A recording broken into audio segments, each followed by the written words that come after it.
Welcome to the Medium in the Middle podcast. I'm your host, Stephanie, the medium in the middle. This podcast is going to walk you through my journey into mediumship and how I came to realize that I could communicate with souls that have passed over. My adventure started just over a year ago when unusual situations started happening to me. It wasn't until I really started to pay attention to them that it all started to come together. I wrote down everything that I was experiencing this past year in a little black book, and this podcast is going to be a recap of all of those memories leading up to where I am today in my mediumship journey. I will be releasing new episodes every Tuesday, and I recommend listening to the podcast in order, starting with episode 1, as my story will unfold more week by week. If you would like to stay connected with me, follow me on Instagram at mediuminthemiddle.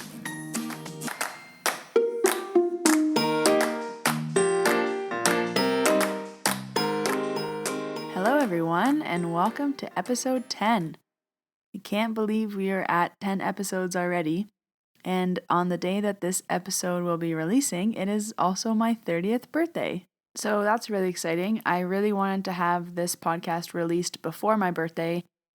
It's a funny story. I knew I needed to do the podcast this year and start getting what I was experiencing out into the world. And in March, I told myself that the podcast would be released April 1st, and then it was May 1st and June 1st, and for sure July 1st. And I eventually got it out by the middle of August. So I'm definitely happy that by my 30th birthday, I'm already at episode 10. So thank you for listening and for joining me on my journey. If you haven't already, please subscribe to the podcast and leave a rating and review. And let's jump right into this episode. So in our timeline, it is mid-October 2018, and there was still so much happening. So besides all of the episodes that I've talked about so far, I was still having a lot of Reiki appointments at this time, and a lot of things were happening in these appointments. I was still having weird things happen, small things happen. When I was out with friends, small things were happening, and I just started to know certain things. My sense of knowing was really growing. So with all of this happening, I was still trying to learn as much as I could about mediumship development, psychic, Reiki, energy work. So any kind of information that I could get my hands on, I was trying to. So I was reading books, watching YouTube videos, researching, trying to find people in the area who were similar to me, trying to research other mediums. I was watching mediumship shows, trying to see what it was like when other people did readings, if that was similar to me. Because I still hadn't really, accepted what was happening. So the biggest theme up until this point was that every experience that I have had been random. It wasn't expected, it wasn't asked for, and even if people were coming for Reiki, it would happen, but it was still through Reiki. So I had never had anything where the typical, when you think of a mediumship reading, someone come into a room, sit in a chair, and I just start talking to people that have passed away in their life. So I decided that before I left to Banff and I moved away, I needed to run a test. So I thought to myself, this has all been so random and so uncontrolled that I need to create a controlled environment and test it so that I know what's going on. After doing all the research and looking up what I should do, I decided that I was going to do a group reading. So I decided that I would invite all of my close friends, and I would try to select friends that, haven't had an experience with me yet, so that it's a fresh slate. So for example, I didn't want Tara to come because I've already talked to her grandpa, and I didn't want certain people to come who I've already had an experience with them. I wanted someone who knew about what was going on, but they hadn't directly had an experience with me yet. And I also wanted to do this before I left because I wanted it to be with people who understood where I was coming from, who supported me, who were going to be very gentle with me, and who were completely ready that if they all showed up and absolutely nothing happened, they wouldn't make fun of me, there would be no judgment. These were my friends, I trusted them, they trusted me, and I wanted this to happen before I left. So I looked at my calendar and I tried to see when in the next week and a half could this happen, because I was moving across the country. I had to drive to where my family is from to go say goodbye to everybody. I had to finish work. I had to do so many things. I looked at my calendar and the only available day that I had before I left was a Thursday. So I had to plan it very quickly. So I picked the day. I wanted it to be from 7 to 9 p.m. And then I had to put a call out to my friends. So I started messaging people on Facebook, sending them text messages, thinking about people who would be interested in something like this and supportive of something like this, because I wanted people to come who were interested and who had someone to talk to, like who would have an intention, but also people who would be very understanding if nothing happened. That was my biggest fear, that I would have these people show up, we'd all sit in a circle, just like in TV, and nothing would happen and I would have nothing to say.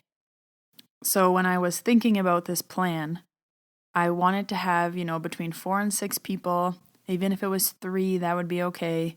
So I started to send my friends some feeler texts, some Facebook messages to see who would be interested in coming. Before I knew it, within 2 days, I had 8 of my friends confirm.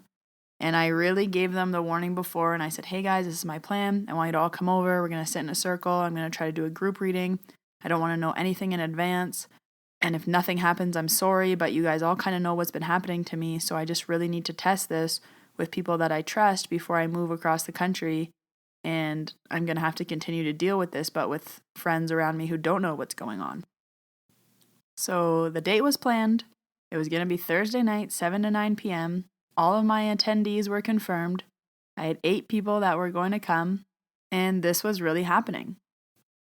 So I knew everyone that was going to be attending, except for my one friend had asked to bring her cousin.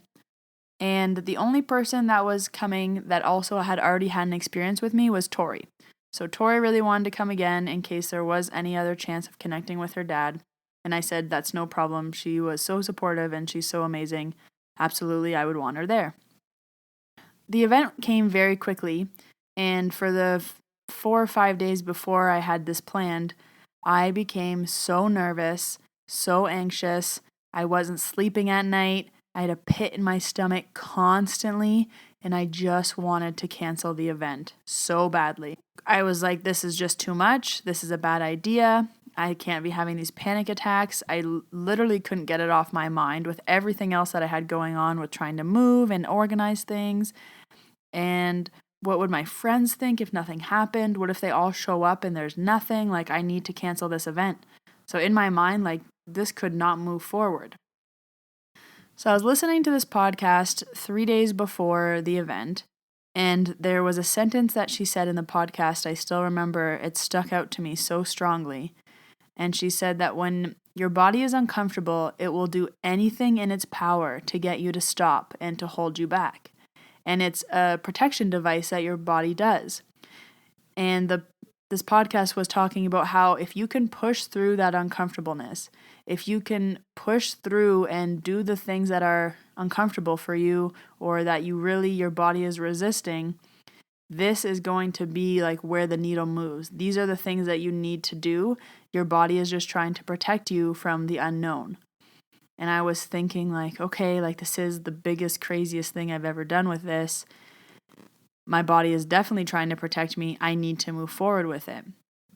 But my biggest fear for this event, something that I just couldn't get off my mind, was that what if all these people came and nothing happened? We all sat in this circle and nobody came through. I had no messages. What if it doesn't work on demand? What if it just happens whenever it wants? What if I don't know how to control it? What if this gift is just going to have a mind of its own and just come when I'm at work or when I'm driving, and not really work when I have people at my house sitting in a circle ready to receive messages?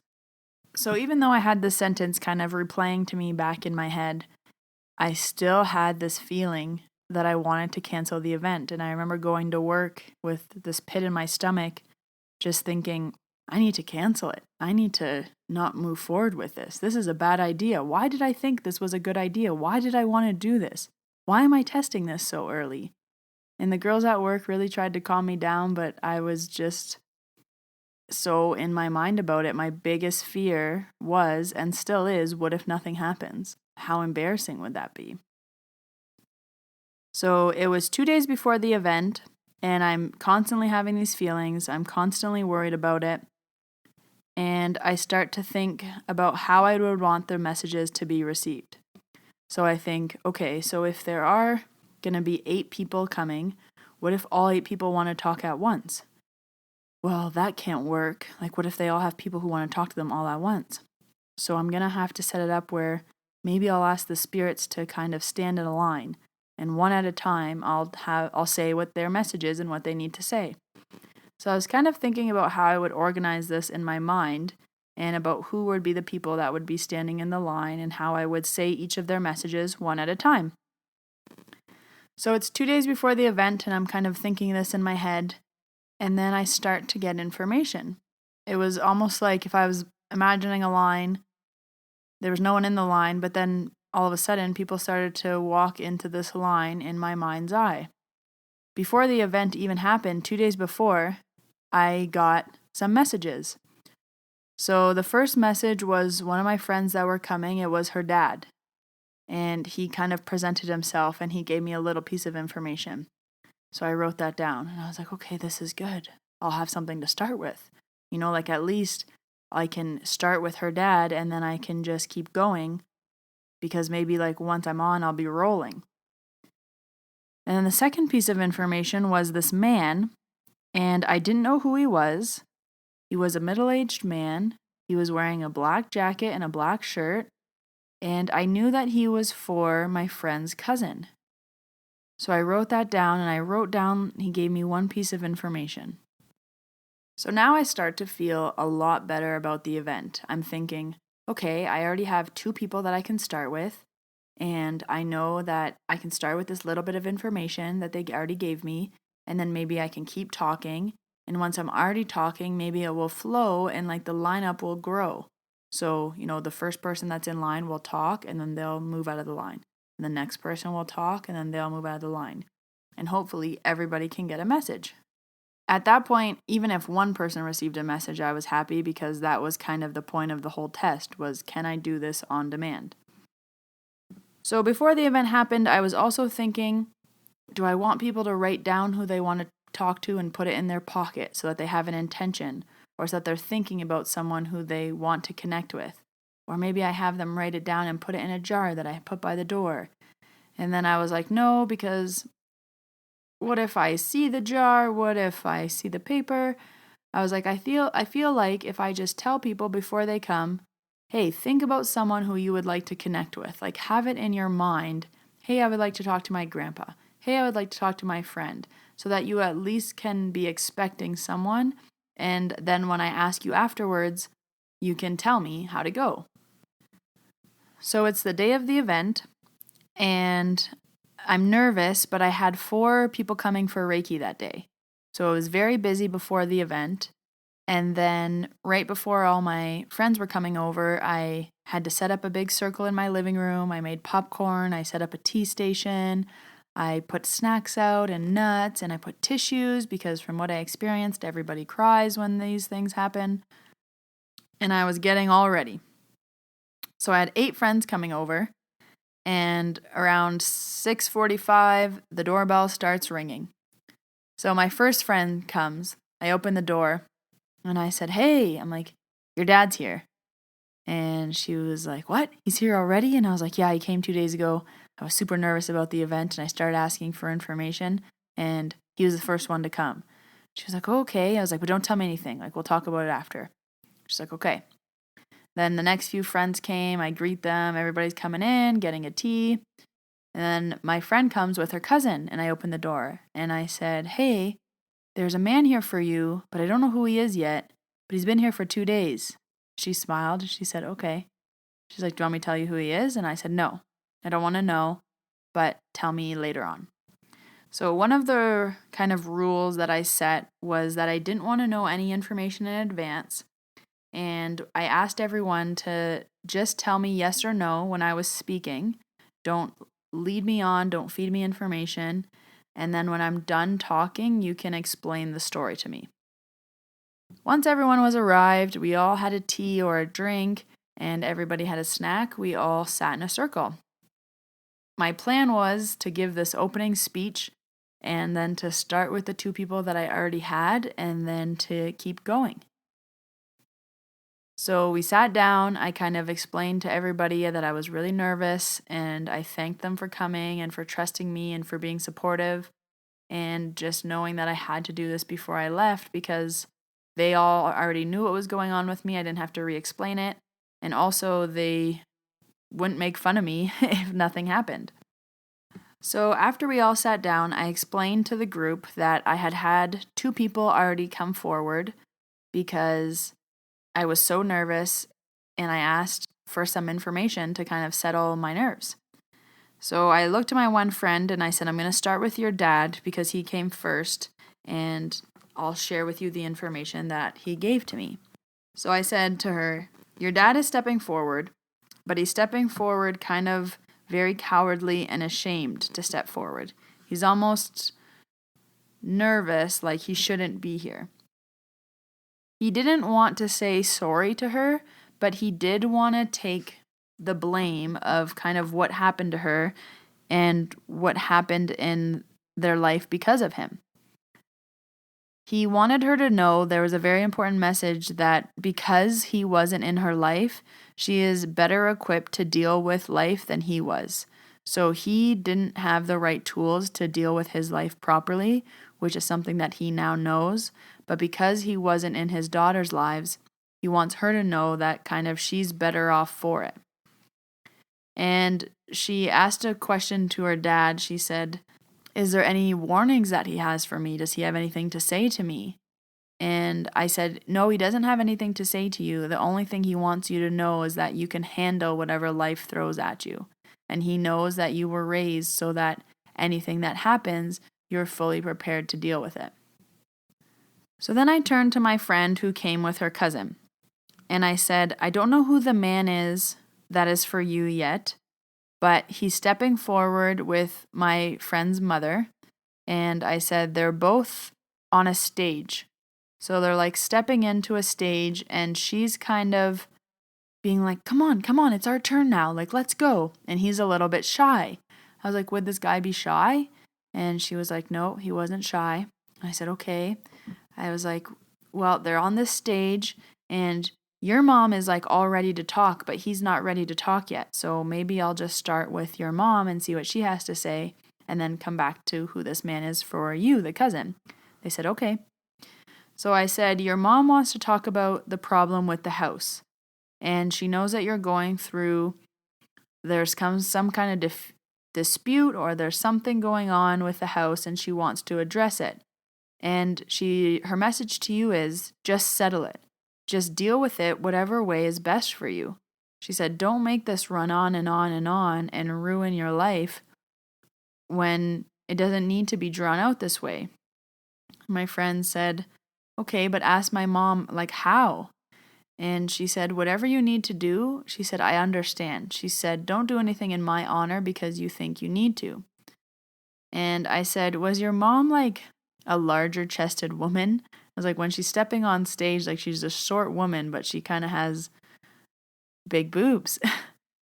And my friend laughed, and she was like, yeah, she did. She was just like me. Like, we looked the same. And I was like, oh, that's funny. I was like, she's a cute little, like, small woman. I was like, your mom also wants to talk about a baby that was just born. Like, who just had the baby boy? And she was like, yeah, one of my nephews just had a baby boy. It was just born 2 weeks ago. And I was like, okay, your mom wants to acknowledge that she knows about the kid and that she had the baby boy before it was born. So it was safe before it kind of came here. So then I turned to her cousin and I said, okay, I don't know who this man is, but he seems like very close to you, and he wants to talk about your grandchildren. And she was like, yes. And then I asked her, I said, can you just tell me who this man is? Because I can't quite figure out who he is. She said, it's my husband. And I said, okay. He wants to talk about your grandchildren. Do you have a daughter? And she said, yes. And I said, does your daughter have 2 children, a boy and a girl? And she said, yes. Do the 2 grandchildren talk about seeing your husband like their grandpa? The little girl, she dreams about him and she sees him. And he wants you to know that that's really him. Like, the kids aren't joking around. The kids aren't just seeing things. The kids aren't crazy. Like, when they say that they see him, they really do. And she said, yeah, when we were driving down the street, they'll be like, look, Nana, like, there's Papa. And they'll say, he's walking down the street in that outfit he used to wear. And I'll be like, oh, yeah. And we'll drive by and both of them will see him walking down the street. But he's not walking down the street. He's been passed away for years. She said, I don't even know how they remember him. And I was like, okay, well, that's a perfect example of when she talks about him or when she tells you that she dreams about him, she really does see him, and that really is him and his soul. And I said, but you want to dream about him more. I was like, you want to see him more. I said, I feel like he has come to you a few times, but you want more from him. You want him to come in your dreams more. You want more signs from him. And he wants to tell you that you're too busy and you're not quiet enough for him to have time to come to visit you. Like, I feel like you're always busy. You're always doing this. You're always doing that. The more that you have silent time, the more that he'll be able to come and give you these messages. Does that make sense for you? And she said, yes, I really do need to take more time for myself. And knowing that he might be able to come through, maybe that will motivate me to take more time for myself. And he also wants to talk about where the gold balloons were. I feel like your daughter just opened a new space where there was just a celebration and where everybody was celebrating this new opening of a space. And he wants you to know that he was there and he is very proud of her and he's very excited for this new space. And then she said, yeah, my daughter just opened a new dance studio and we just had the opening party and we did have gold balloons. So that's really exciting to know that he was there. And then before he left, he really just wanted to stress to the wife to spend more alone time because she needs it and he will come visit her. So I did mention before that I burp when spirits come and go. Usually when they go, I'll kind of burp their release. So in this experience, I was having these like shorter bursts of burps when I knew the soul was leaving. And after those first 2 people came, it was just as though everybody else got into the line. So I could just rattle off the next people. For a while it was that I was going perfectly around the circle, but then I started to jump around and deliver different messages. So the next message was for Tori. And Tori had already spoken to her dad before. But I said, your dad is here again. Like, I love this man. He's just the most well-dressed, put-together man. And she laughed. She's like, yeah, he always was. And I said, he's a little more serious this time around. He wants to talk to you about you quitting smoking. He said, the time is now. Enough is enough. You need to quit smoking. And she said, I know I've been trying, but I just can't. And I have seasons of off and on. And I said, no. Your dad doesn't want to hear these excuses. He just needs you to do it. He needs you to quit smoking. And he also wants to talk about your mom's birthday that just happened. There's a really big celebration for your mom's birthday. And I did know that her mom just had a big birthday party. I believe she was turning 90 because Tori had been talking about it. But he said that he really wanted her to know that he was at the birthday party. And he was there when everybody else was there. And I said, you just had a baby born in the family as well, another baby boy. And she said, yeah, my son just had a baby. And I said, okay, he also wants you to know that he had the baby before he was born as well. I'm like, that son would have been his grandchild, correct? And she said, yes, that would have been his grandchild. And I said, okay, so he wants you to know that he knows about the baby and that he kind of like was rocking the baby, same as your cousin before he was born. And Tori feels very connected with her dad, so she was kind of like, I knew he knew about the baby, and I knew that he was at mom's birthday, so it just feels really good to know that that's true. And the last thing he wanted to talk about, I said, he's really worried about you. And she said, why would he be worried about me? I said, he's worried about what's going to happen when mom isn't around anymore and you're going to be the one who is going to be taking over the family. You know, you're the oldest girl. You're going to be the one who's going to have to deal with a lot of things that mom deals with now. And she was like, yeah, I know. I've kind of been thinking about what happens. Like when mom goes, how's that going to be? It's going to be really hard on the family, and it's going to be especially really hard on me. And he said, just, start preparing for it and know that you'll have the support of your family when it does happen. So next I turned to one of my friends who we were friends from the gym. So we met from going to the gym together, and then eventually we just started hanging out and we had become good friends. So I turned and I looked at her and I said, your grandpa's here.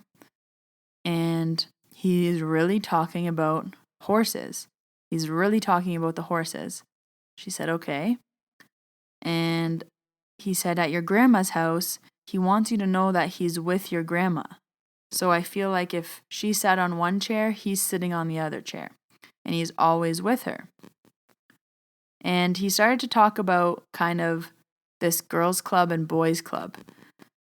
I said to my friend, it's making me feel like in real life, like grandma has this like girls club, maybe they all get together on Tuesdays and they all have coffee or they all play cards or whatever.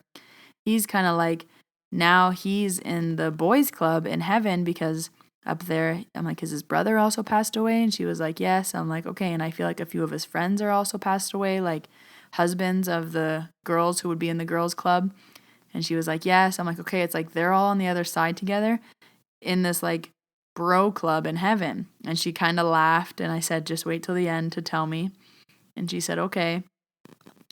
And I was like, your grandpa wants to talk about your upcoming wedding. He's so excited. He knows that you're engaged. He knows how great of a partner you have, and he just really wants to say congratulations to you. And then he wanted to talk about his wife, and he said, I need you to keep taking grandma out.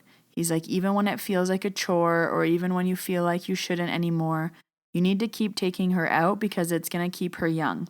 She's still very healthy, but he really appreciated, you picking her up and taking her to the horses, or you going to visit her or taking her to her friends. He said, keep doing this because she's going to stay young the more and more she continues to go out. So she was like, yes, okay, thank you. So because by this time I was kind of on a roll, I had hit 4 people out of the 8, I kind of said, all right, everybody kind of explain your stories to me at the end because I need to get this information out, because now it was just coming to me quickly and I just was on a roll. And I said, okay, explain to me afterwards what happened. I just have to get all this information off my chest before I lose it. So then I turn and I had 2 friends there that were sisters. So again, they were 2 friends that I met from the gym. And we had become friends, and through becoming friends with the one girl, I had met her sister, and we all connected, and they were both there together. So I turned and I looked at them. Actually, I should preface this story with, so before this happened, before this whole event happened, I wanted to record the session, because after the session, my plan was to go back and ask people, how did they know I was talking to their loved one? Like, at what point, at what sentence, at what thing did I say where you were like, it was then I knew for sure that that was this person, or that I believed you, or that I didn't believe you, or whatever it was. So we were recording it on one of the sisters' phones. That's just an aside because it'll be important in a moment, but the phone was in front of her recording everything I was saying. So I turn to the 2 sisters and I say, your aunt is here. And it's someone on your mother's side, but it would have been someone you only met a few times, but you were close. I'm like, she didn't live in Canada. She lived in another country, and you met her a few times. And when you were with her, it wasn't like these long periods of times, but they were important. And I feel like you guys would have had this connection. And even when you left, you remembered her like she was this important person. And they said, okay, yeah, we think it's our mom's sister who would have died long ago, but when we used to go visit, we would have went and seen her. And I was like, okay. And so this aunt that lived in another country seemed to be very connected and in tune. So the two sisters' mom was very in tune and connected, and she kind of had these connections in the spiritual realm of people who did certain things. So, for example, they had this one lady that they went to when people were sick, and she would do something to make them feel better. Her mom knew this other woman who could talk to spirits. So the whole family was kind of connected on a deeper level. One of the two sisters that was there, I believe that she was kind of psychic and she just needed to nurture her gift more. But like we would talk about that when she came for Reiki and things like that. So I said to her, you have a special gift. And then I turned to the other sister and I said, and so does your daughter. And at the time, the daughter was waking up with night terrors. And she was asking me, why would she be screaming? Like someone was in the room screaming bloody murder. And I said, your aunt is telling me that your daughter has a special gift and she sees things. And even though she doesn't understand maybe right now, you need to talk to her like she understands. So you need to tell her that if she's seeing someone, that's okay and she can tell you what she sees. Or you need to talk to her like an adult and tell her, ask her what's going on, ask her what she sees. I said, next time you go into her room and she's screaming and telling you someone's there, try to talk to her and be like, okay, who is there? What do you see? What do they look like? What are they telling you? I'm like, she's scared because she doesn't know what's happening. But if you talk to her like she fully understands, see if you get any more information from it. And her aunt also wanted to tell the other sister that she needs to start developing her gift because she does have something special and she needs to stop ignoring it. And while I'm talking about this, the phone rings that we were recording on. And who is it but their mom? And she goes, oh my gosh, I'm so sorry, my mom is calling. She ignores the call. We find out later that when she called, the recording shut off, or we couldn't get our recording after that. So then I say, now there's another person coming through for YouTube, but I don't know who it is. She's a young girl. She has dirty blonde, light brown hair. She's between 19 and 21 years old. She would have died in a car crash. It was like a red car, and the other car was like a yellow or a beige car. And I was like, that's all the details that I'm getting, but I think it's for one of you two. And both the sisters are thinking and thinking. And they're like, we can't think of anyone. We can't think of anyone. And I was like, okay, like, are you sure? Young, dirty blonde hair, 19 to 21, died in a car crash. They're like, no, like, can you think of anyone? Can you think of anyone? I was like, okay, like, if it doesn't make sense, it doesn't make sense. So we moved on. So the only other person in the circle, one girl was left. Everyone, the 7 people had received a message. And I turned to my last friend and I looked at her and I said, okay, I'm going to try to get a message for you. And she said, okay, but I don't really have anyone to get a message from. I was just super interested and I wanted to come and see what happened. And I said, okay, but I'm just going to try. So I kind of sat in silence. I meditated. I thought about it. And nothing was happening. And then I just started the burps. And I said, I'm so sorry, I can't get anything. And she's like, that's okay. She's like, I really don't have anyone to talk to. No one close to me has died. She's like, I just really wanted to be here. And when I'm burping, I know that it's over, so I can't really control it anymore. So it's over. 7 people of the 8 people had got a message. There was still some pieces of information that didn't make sense, but for the most part, everyone kind of got some pieces of information. And then I kind of went back and I asked, did these messages make sense for you? My friend's cousin said that after her husband passed, she went to a medium once every 6 months in order to connect with her husband. And that was her grieving process. But after that, she had to stop because it was like she was holding on. But ever since then, she just feels like he's not around anymore. So it was really important that I said that she needs more alone time in order to connect with him. She said that really landed with me because I've been looking for another way to connect with him without continuing to go to mediums. So it's good to know that I can do it on my own. I said, oh, okay, thank you. And she said, we definitely didn't think our grandchildren were crazy. She said, I really do believe that they see him.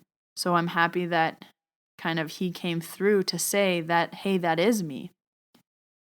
And then because I did know a little bit about the other friend's mom and Tori's dad, they were both just happy to hear from them. And my other friend, she said, I'm surprised my dad came through, but it's interesting that you said that he came through like a coward or ashamed because he wasn't in my life and he left when we were young. And that's something that I didn't know about her. And she said, so it's really interesting to know that now that he's reflecting on his life, his message is you were kind of better off without me and you wouldn't have been the person you are today if I was in your life. So then we got to my friend whose grandpa came through for her with the horses and the grandma and the girls club. And she said, I really wasn't expecting my grandpa to come through today. She said, I had a friend that died that was really close to me and I was hoping to hear from him. She's like, obviously I'm very happy to hear from my grandpa, but I was just thinking that he would come through. She said, I know I've mentioned to you that my grandpa was passed away. She's like, but maybe in passing, like a long time ago, because he's been passed away now for a few years, so it's not something that you would have experienced him dying or anything. But she's like, the amount of information that you told me is just too correct. She said, of course I already believed you, Steph, I trust you. But she's like, you would have never known about the girls in the boys club. She's like, my Nana actually goes to this little girls club. And she said, you wouldn't have known the information about the horses or about how we do take my grandma out and how it is kind of a burden to take her out, but we know that it's keeping her young. And she was kind of blown away. So then the two sisters said, we know the aunt that you're talking about, but we want to go and ask our mom some more information. So I said, okay, like if it doesn't make sense, that's fine. And they said, no, we were just young and we want to know like what you were talking about. So we're going to call our mom after and then talk to you after. And I said, okay. So this was about 2 hours of me talking that I have just condensed here for you in 30 minutes. And I just was happy that it was over, happy that people got messages. I was really surprised that one girl didn't get a message. And I was like, wow, like everybody got a message but her. So by this point, we're all having more snacks, more tea, and we're just chatting. So it's kind of the main event is complete and we're all talking. And the one girl who didn't get a message comes over to me and she said, Steph, I have some news to share with you, which might be why I didn't get a message today. She's like, even though I didn't have anyone I wanted to talk to, she's like, I don't want you to feel bad that I didn't get anything. She's like, I really just wanted to be here to spend time with everybody. She said, but I'm pregnant. I just found out. And I said, wow, like we all got to find out that she was pregnant at this event. And now it's just amazing because I get to see her son online because I am on the other side of the country. But I kind of still remember when I heard about the news that she was having a baby was at this event. So that's still really special. So we were chatting and then slowly people started to leave. It was almost 10 o'clock by this point. So everybody leaves and I clear the space and I drink a ton of water and I sit down. I order a pizza and I'm just relaxing, kind of soaking in the night. And my friend calls, so one of the friends of the two sisters. And they said, Steph, we came to our mom's house right away and we were asking her about this auntie. They said, we remember who she was when we used to go home and visit, when we would visit Ecuador or when we would go home for family trips. She was the auntie that we would always miss the most and, spend the most time with. They said, my mom said that she was actually killed and she was one of the aunties that had what they thought were like super normal powers. Like she had the sense of knowing. And they believe that that's what has been passed down through the family. She said, my mom knows things. This auntie knows things. She said, but we just didn't think of it at the time. We both were so overwhelmed.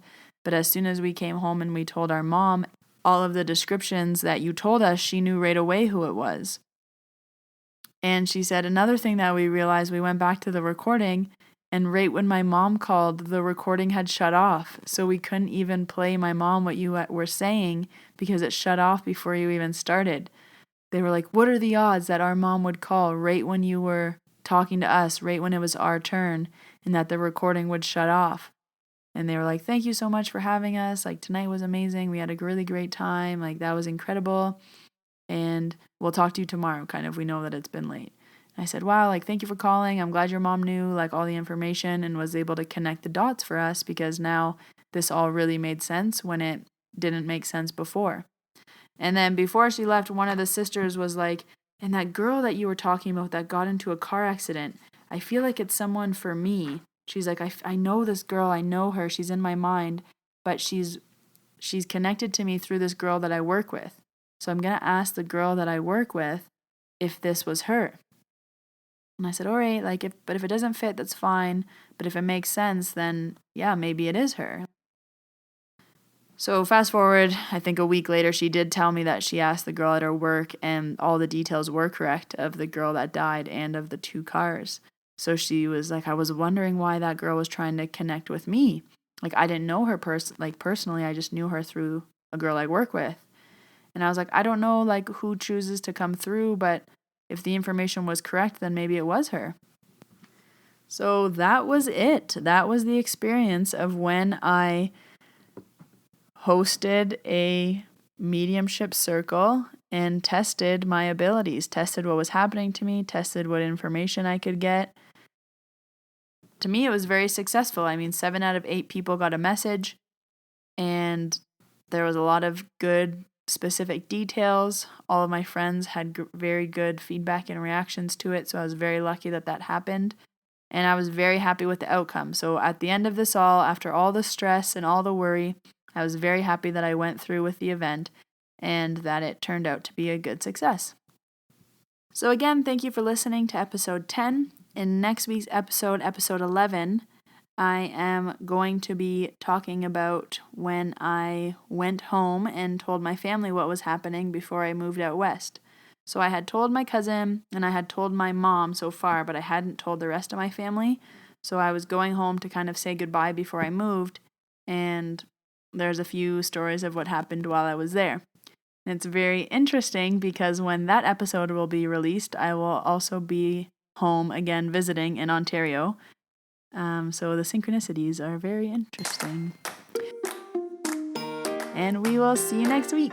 Bye.